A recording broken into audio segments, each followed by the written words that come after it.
पता चलेगा असली गल कि किस वजह तो उन्हें मरवाया बच्चे होने की ना वजह तो या अगे जो उन्हें यार बनाया जिन्हें नाल विआह कीता ਜਿਹੜਾ ਦੇ ਨਾਲ ਉਹਨੂੰ ਚੁੰਮੀ ਕਰਦਿਆਂ ਅਸੀਂ ਵੇਖ ਲਿਆ ਉਹਦੀ ਵਜ੍ਹਾ ਉੱਤੇ ਸਾਨੂੰ ਗੁੱਸਾ ਚੜਿਆ ਗੁੱਸੇ ਦੇ ਵਿੱਚ ਆ ਕੇ ਅਸੀਂ ਉਹਦੇ ਨਾਲ ਲੜੇ ਉਹਦੇ ਲੱਤ ਮਾਰੀ ਹੈ बहनोई था वो इनकी जो छोटी बहन है उसके साथ वो बताते हैं कि ये इसके नाजायज़ ताल्लुकात थे और हमने इसको 1-2 दफ़ा देखा। वाले दिन घर गया तो इन्होंने वापस नहीं आने देता उत्थे इन्होंने रस्सी नाल फा दे के मार के इंटेरोगेशन में वो इंकशाफ करते हैं कि हमारा ये मैटर था कि हमने हमारी बहन के साथ वो ख़राब था जिसकी वजह से हमने गैरत के नाम पे इसको कत्ल किया। बच्चा ना होने की वजह तो साडी भरजाई ने किधर को बाहर सैटिंग शूटिंग वगैरह हैगी सी होनी।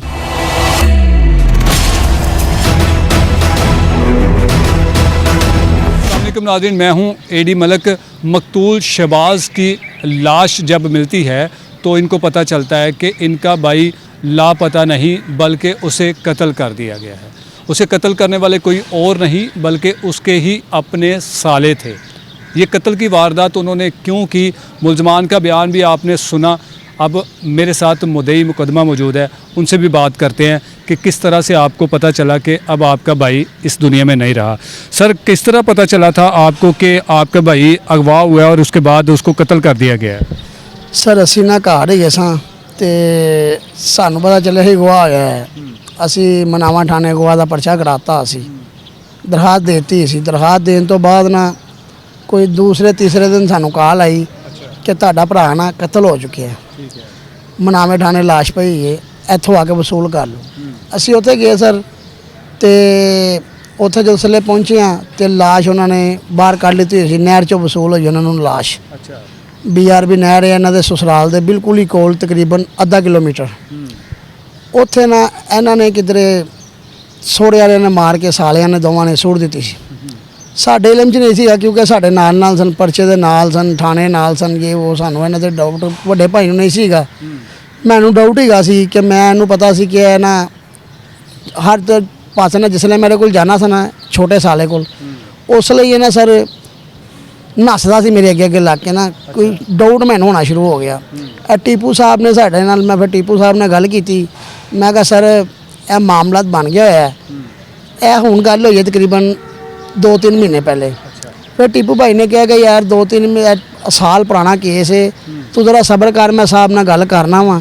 ठीक है, उन्होंने फिर SP साहब ने अंदर गल की साहब नाल। SP साहब का नाम है मियां कदीर साहब दी SP साहब। मियां कदीर साहब ने फिर टीपू साहब को इजाजत दी। उन्होंने कहा जी तुसीं केस इत्थे ट्रांसफर करो CI कतवाली। सारा गलबात करन तो बाद टीपू साहब ने केस सारा कुछ चुकिया। 15 तो 20 दिन राखी लाई इन्हां दी। राखी लाने तो बाद फिर इन्होंने कल्ले चुकिया उतों दोवां भरावां नूं। ठीक है, 20 दिन रात दिन टीपू भाई ने जलील होए ने सड़कां ते साडे नाल। मुलजम गिरफ्तार कर ले CI पुलिस ने। मैनूं तुसीं ये दसो कि तुसीं अपने भरा दी शादी कितना अरसा पहले कीती सी, उहदे किन्ने बच्चे ने? सर शादी होए नूं तकरीबन 13 साल हो चले सन। बच्चा कोई नहीं सीगा सर। तो मामला तो है कि बच्चा ना होने की वजह तो साडी भरजाई ने किधर को बाहर सैटिंग शूटिंग वगैरह हैगी सी होनी। ਉਹਦੇ ਜ਼ਰੀਏ ਕੋਈ ਇਹਨਾਂ ਕੋਈ ਪਿੱਛੇ ਉਹ ਮਾਮਲਾ ਸੀਗਾ ਸੀ ਕਿ ਉਹਨੇ ਸਪੋਰਟ ਕੀਤੀ ਇਹਨਾਂ ਦੀ। ਸਪੋਰਟ ਕਰਨ ਤੋਂ ਬਾਅਦ ਇਹਦੇ ਬੰਦੇ ਨੂੰ ਮਾਰ ਦਿੱਤਾ ਗਿਆ, ਆਪਣੇ ਨੂੰ ਮਰਵਾ ਦਿੱਤਾ। ਉਹ ਵੀ ਵਿੱਚ ਸ਼ਾਮਿਲ ਹੈ। ਹੁਣ ਘਰੋਂ ਨਸੀ ਹੋਈ ਹੈ, ਸਾਰੀਆਂ ਨਸੀਆਂ ਨੇ ਭੈਣਾਂ। ਠੀਕ ਹੈ, ਉਹਦੀ ਵਜ੍ਹਾ ਤੋਂ ਸਰ ਸਾਡਾ ਭਾਈ ਕਤਲ ਹੋਇਆ।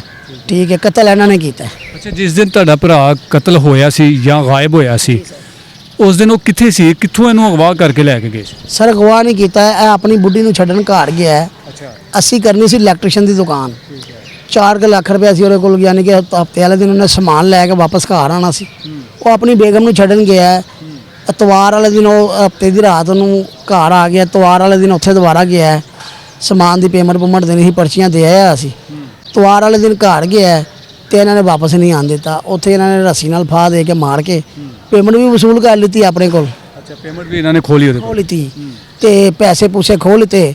घर को 2-3 लाख रुपया समान लिया के रखा सी। और हुण 15-20 दिन पहले साडी भरजाई आई है घर, इदों पहले आके समान सारा लै गई अपना भी, जिहड़ा ओहदा बिजली का समान सी वो भी बेच के ते लै गई। वो 3 लाख का वो समान सी, कोई 4 लाख 4.5 लाख रुपया नगद कैश सी उहदे कोल, जिहड़ा उहने समान लिया के अपनी दुकान करनी सी स्टार्ट। उन्होंने पैसे वेखे, पैसे वेख के इन्होंने भरा साडे नूं कतल कर दिता। ਠੀਕ ਹੈ। ਹੁਣ ਉਹ ਪੈਸੇ ਇਹਨਾਂ ਨੂੰ ਪੁੱਛੇ ਨੇ, ਇਹਨਾਂ ਨੇ ਕਿਹਾ ਜੀ ਸਾਨੂੰ ਤਾਂ ਪਤਾ ਹੀ ਨਹੀਂ ਪੈਸਿਆਂ ਦਾ। ਮੁਲਜ਼ਮਾਂ ਦਾ ਮੌਕਫ ਵੀ ਮੈਂ ਰਿਕਾਰਡ ਕੀਤਾ ਹੈ ਤੇ ਉਹਦੇ 'ਚੋਂ ਕਹਿੰਦੇ ਨੇ ਕਿ ਜੀ ਅਸੀਂ ਜਦੋਂ ਘਰ ਗਏ ਹਾਂ ਤੇ ਸਾਡੀ ਦੂਸਰੀ ਭੈਣ ਦੇ ਨਾਲ ਨਾ ਗਲਤ ਹਰਕਤਾਂ ਕਰ ਰਿਹਾ ਸੀ ਔਰ ਸਾਨੂੰ ਇਹ ਵੀ ਲੱਗਦਾ ਸੀ ਕਿ ਇਹਦਾ ਨਾ ਜ਼ਿਹਨੀ ਤਵਾਜ਼ਨ ਜਿਹੜਾ ਹੈਗਾ ਨਾ ਉਹ ਯਾਨੀ ਕਿ ਠੀਕ ਨਹੀਂ ਹੈ, ਕੋਈ ਪਾਗਲ ਟਾਈਪ ਹੋ ਚੁੱਕਿਆ ਹੈ। ਇਹਦੇ ਵਿੱਚ ਕੋਈ ਸਦਾਕਤ ਹੈ? ਉਹ ਨਹੀਂ ਸਰ, ਜ਼ਿਹਨੀ ਤਵਾਜ਼ਨ ਖਰਾਬ ਹੋਣ ਵਾਲੇ ਬਿਜਲੀ ਦਾ ਕੰਮ ਤੇ ਨਹੀਂ ਨਾ ਕਰਦੇ ਸਰ। ਤੁਹਾਨੂੰ ਪਤਾ ਬਿਜਲੀ ਦੀ ਕੁਤਾਹੀ ਹੋਣੀ ਹੈ ਤਾਂ ਪੂਰੇ ਘਰ ਨੂੰ ਅੱਗ ਲੱਗ ਜਾਣੀ। ਗੱਲ ਸਮਝੋ ਕਿ ਨਹੀਂ, ਬਿਜਲੀ ਦਾ ਕੰਮ ਹੈ, ਮੋਟਰਸਾਈਕਲਾਂ ਦਾ ਕੰਮ ਥੋੜੀ। ਇਹ ਮਾਮਲਾ ਤੇ ਬਿਜਲੀ ਦਾ ਇਲੈਕਟ੍ਰੋਨਿਕ ਕੰਮ ਹੈ। ਨਹੀਂ ਉਹ ਤੇ ਠੀਕ ਹੈ, ਉਹਦਾ ਕੰਮ ਹੈ। ਜਿਹੜਾ ਇਹ ਮੁਲਜ਼ਮ ਜਿਹੜਾ ਇਲਜ਼ਾਮ ਲਗਾ ਰਹੇ ਨੇ ਕਿ ਸਾਡੀ ਦੂਸਰੀ ਭੈਣ ਯਾਨੀ ਕਿ ਉਹ ਆਪਣੀ ਸਾਲੀ ਦੇ ਨਾਲ ਗਲਤ ਹਰਕਤਾਂ ਕਰਦਾ ਪਿਆ ਸੀ, ਇਹ ਕਰਦਾ ਸੀ? ਭੈਣ ਭਰਾਵਾਂ ਦਾ ਤਲਕ ਸੀ, ਆ ਕੇ 8-8 ਦਿਨ ਰਹਿ ਕੇ ਜਾਂਦੀਆਂ ਸਨ ਸਾਰੀਆਂ ਹੀ ਭੈਣਾਂ। ਅੱਛਾ। ਤੇ ਜੇ ਗਲਤ ਮਾਮਲਾ ਤਾਂ ਹੁੰਦਾ ਤੇ ਉਹਨੇ ਭੈਣਾਂ ਉਹਦੀ ਭੈਣ ਨੇ ਘਰ ਥੋੜੀ ਵਾੜਨਾ ਸੀ, ਆਪਣੀ ਭੈਣਾਂ ਨੂੰ ਆਪਣਾ ਘਰ ਥੋੜੀ ਖਰਾਬ ਕਰਨਾ ਸੀ। ਸਿਰਫ ਇਲਜ਼ਾਮ ਤਰਾਜ਼ੀ ਕੀਤੀ ਜਾ ਰਹੀ ਹੈ। ਹੁਣ ਉਹ ਮਰ ਗਿਆ, ਨਿਸ਼ਾਨਦੇਹੀ ਦੇਣ ਵਾਲਾ ਹੀ ਕੋਈ ਨਹੀਂ ਹੈਗਾ।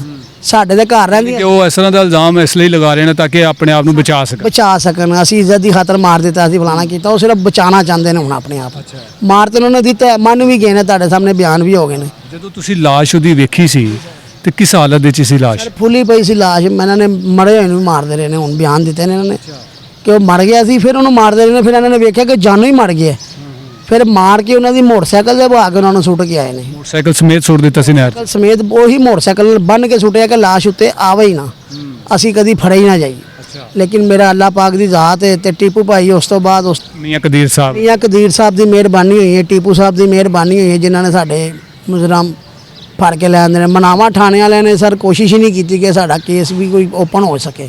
8-9 ਮਹੀਨੇ ਅਸੀਂ ਸਰ ਉੱਥੇ ਜਾਂਦੇ ਰਹੇ ਹਾਂ, ਜੁੱਤੀਆਂ ਘਸ ਗਈਆਂ, ਭਾਈ ਗੋਲੇ ਵੇਚਦਾ ਨਾਲ ਦਹੀਂ ਭਲੇ। ਇਹ ਮੁਲਜ਼ਮ ਕਿਸ ਤਰ੍ਹਾਂ ਦੇ ਲੋਕ ਨੇ? ਇਹਨਾਂ ਦੀਆਂ ਬਾਕੀ ਜਿਹੜੀਆਂ ਭੈਣਾਂ ਨੇ ਉਹ ਕਿਸ ਤਰ੍ਹਾਂ ਦੀਆਂ ਹੈਗੀਆਂ ਨੇ? ਸਰ ਉਹਨਾਂ ਨੇ 2-2 ਵਿਆਹ ਕੀਤੇ ਹੋਏ ਨੇ, ਸਭ ਨੇ ਟੋਟਲੀ 2-2 3, ਕਿਸੇ ਦੇ 3 ਵਿਆਹ ਨੇ, ਕਿਸੇ ਦੇ 2 ਨੇ, 5 ਭੈਣਾਂ ਨੇ। ਤੇ ਉਹ ਮਾਮਲਾ ਤੇ ਹੈਗਾ ਸਰ ਕਿ 5 ਵਿੱਚੋਂ ਨਾ ਇਹਨੇ ਵੀ ਹੁਣ ਜਿਹੜੀ ਵਾਲੀ ਸਾਡੇ ਵਾਲੀ ਸੀ, ਜਿਹੜੀ ਭਰਜਾਈ ਸਾਡੀ ਸੀ, ਉਹਨੇ ਵੀ ਦੂਜਾ ਕਰ ਲਿੱਤਾ। ਮਰਨ ਤੋਂ ਬਾਅਦ ਉਹਨੇ ਵੀ ਦੂਸਰਾ ਵਿਆਹ ਕਰ ਲਿਆ? ਦੂਸਰਾ ਵਿਆਹ ਕਰ ਲਿੱਤਾ ਸਰ। ਯਾਨੀ ਕਿ ਉਹਨੇ ਵਿਆਹ ਇਸ ਲਈ ਕੀਤਾ ਕਿ ਇਹਦੇ ਚੋਂ ਬੱਚਾ ਨਹੀਂ ਸੀ ਹੋ ਰਿਹਾ? ਇਹਦੇ 'ਚ ਬੱਚਾ ਨਹੀਂ ਸੀ ਹੋ ਰਿਹਾ। ਔਰ ਉਹਨੇ ਆਪਣੀ ਮਰਜ਼ੀ ਦੀ ਸ਼ਾਦੀ ਕੀਤੀ? ਮਰਜ਼ੀ ਦੀ ਸ਼ਾਦੀ ਸਰ। ਤੁਹਾਨੂੰ ਪਤਾ ਹੈ ਕਿ ਉਹਨੇ ਸ਼ਾਦੀ ਕਰ ਲਈ? ਹਾਂਜੀ ਸਰ, ਸਾਡੇ ਘਰੋਂ ਸਮਾਨ ਚੁੱਕ ਕੇ ਲਗਾਈ ਹੈ ਤੇ ਤੀਸਰੇ ਦਿਨ ਬਰਾਤ ਸੀ ਉਹਦੀ। ਅੱਛਾ। ਬਰਾਤ ਬੜੀ ਧੂਮ ਧੜਕੇ ਨਾਲ ਉਹਨਾਂ ਨੇ ਵਿਆਹ ਕੀਤਾ, ਮਹਿੰਦੀਆਂ ਕੱਢੀਆਂ ਨੇ, ਸਭ ਕੁਝ ਕੀਤਾ। ਜਿਹੜੀ ਬੇਵਾ ਔਰਤ ਹੁੰਦੀ ਉਹਦਾ ਕੀ ਕੰਮ ਹੈ ਮਹਿੰਦੀਆਂ ਮੁੰਦੀਆਂ ਦਾ ਸਰ? ਗੱਲ ਮੇਰੀ ਸਮਝੋ ਕਿ ਨਹੀਂ। ਉਹਨਾਂ ਨੇ ਆਪਣੀ ਮਰਜ਼ੀ ਨਾਲ ਹੀ ਮਰਵਾਇਆ ਤੇ ਆਪਣੀ ਮਰਜ਼ੀ ਨਾਲ ਹੀ ਵਿਆਹ ਕੀਤਾ। ਤੁਹਾਡੀ ਉਸ ਭਾਬੀ ਨੇ ਆਪਣੀ ਮਰਜ਼ੀ ਦੇ ਨਾਲ ਹੀ ਮਰਵਾਇਆ? ਹਾਂਜੀ। ਉਹ ਫੜੀ ਕਿਉਂ ਨਹੀਂ ਗਈ? ਉਹ ਫੜੀ ਸਰ, ਕੋਸ਼ਿਸ਼ ਕਰ ਰਹੀ ਹੈ ਸੀਆਈਏ ਕਤਵਾਲੀ, ਟੀਪੂ ਸਾਹਿਬ ਕੋਸ਼ਿਸ਼ ਕਰ ਰਹੇ ਨੇ। ਸਾਬਾ ਦਾ ਪਿੱਛੋਂ ਆਰਡਰ ਹੈ ਕਿ ਉਹਨੂੰ ਚੁੱਕ ਕੇ ਲਿਆਓ। ਇਨਸ਼ਾਅੱਲਾ ਜਿਸਲੇ ਵੀ ਬਰਾਮਤੀ ਹੁੰਦੀ ਹੈ ਤੇ ਫਿਰ ਉਹਦੇ ਬਿਆਨ ਲਿੱਤੇ ਜਾਣਗੇ ਤੇ ਪਤਾ ਚੱਲੇਗਾ ਅਸਲੀ ਗੱਲ ਕਿ ਕਿਸ ਵਜ੍ਹਾ ਤੋਂ ਉਹਨੇ ਮਰਵਾਇਆ। ਬੱਚੇ ਹੋਣ ਦੀ ਨਾ ਵਜ੍ਹਾ ਤੋਂ ਜਾਂ ਅੱਗੇ ਜਿਹੜਾ ਉਹਨੇ ਯਾਰ ਬਣਾਇਆ ਜਿਹਦੇ ਨਾਲ ਵਿਆਹ ਕੀਤਾ ਉਹਦੀ ਵਜ੍ਹਾ ਤੋਂ ਕੀ ਮਾਮਲਾ ਤੇ ਉਹ ਤਾਂ ਸਰ ਉਦੋਂ ਹੀ ਪਤਾ ਚੱਲੇਗਾ ਨਾ। ਹੁਣ ਜਦੋਂ ਫੜੀ ਜਾਏਗੀ ਉਹਦੇ ਘਰ ਬੜੋਂ ਦੱਸੇ ਹੋਏ ਨੇ, ਰਾਤੀ ਵੀ ਅਸੀਂ ਰੇਡ ਕੀਤੀ ਹੈ। ਟੀਪੂ ਸਾਹਿਬ ਨੇ ਬੜੀ ਮਿਹਨਤ ਕਰ ਰਹੇ ਨੇ ਟੀਪੂ ਸਾਹਿਬ। ਬਸ ਉਹ ਇਨਸ਼ਾਅੱਲਾ ਅੱਲਾਹ ਪਾਕ ਥੋੜ੍ਹੇ ਦਿਨਾਂ 'ਚ ਹੀ ਕਾਮਯਾਬੀ ਪੈਦਾ ਕਰ ਦੇਗਾ। ਸਾਡਾ 15 ਮਹੀਨਿਆਂ ਦਾ ਕੇਸ ਸੀ, ਜਿਹੜਾ ਟੀਪੂ ਸਾਹਿਬ ਨੇ ਅੱਜ 15 ਮਹੀਨਿਆਂ ਤੋਂ ਬਾਅਦ ਵੀ ਕਾਤਲ ਸਾਹਮਣੇ ਲੈਂਦੇ ਨੇ। ਸੀਆਈਏ ਕਤਵਾਲੀ ਦੀ ਮਿਹਰਬਾਨੀ ਹੈ, ਸਾਹਿਬਾਂ ਦੀ ਮਿਹਰਬਾਨੀ ਹੈ, ਐਸਪੀ ਸਾਹਿਬ ਦੀ ਮਿਹਰਬਾਨੀ ਹੈ। ਉਹਨਾਂ ਨੇ ਕਦੀਰ ਸਾਹਿਬ ਨੇ ਸਾਡੀ ਹੈਲਪ ਕੀਤੀ ਹੈ, ਥਾਣੇਦਾਰ ਸਾਹਿਬ ਨੇ ਹੈਲਪ ਕੀਤੀ ਹੈ, ਟੀਪੂ ਸਾਹਿਬ ਨੇ ਬੜੀ ਮਿਹਨਤ ਕੀਤੀ है तो फिर रंग अल्लाह पाक ने रहमत की थी। जी बिल्कुल नाज़रीन, आपने मुद्दई मुकदमा का मौक़िफ़ सुना कि वो मुलजमान किस तरह शातिर मुलजमान है। उन्होंने पहले अपने बहनोई को कत्ल किया और कत्ल करने के बाद उसकी लाश को BRB नहर में फेंक दिया ताकि वो कभी लाश सामने आएगी नहीं और हम ना तो पकड़े जाएंगे।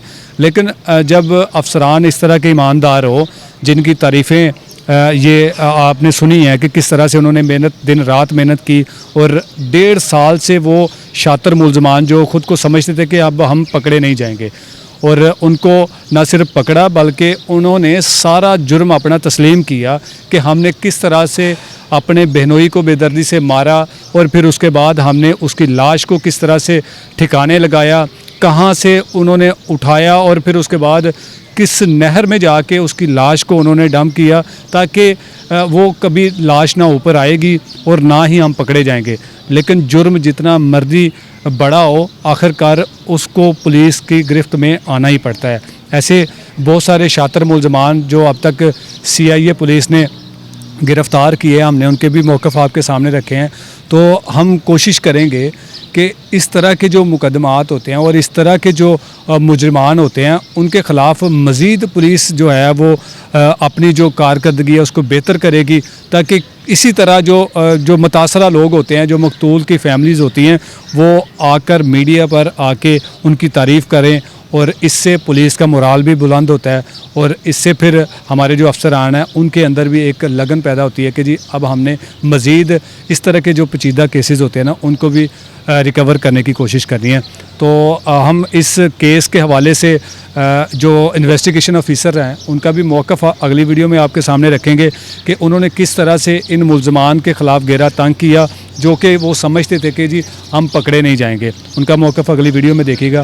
تب تک کے لیے اللہ نگہبان.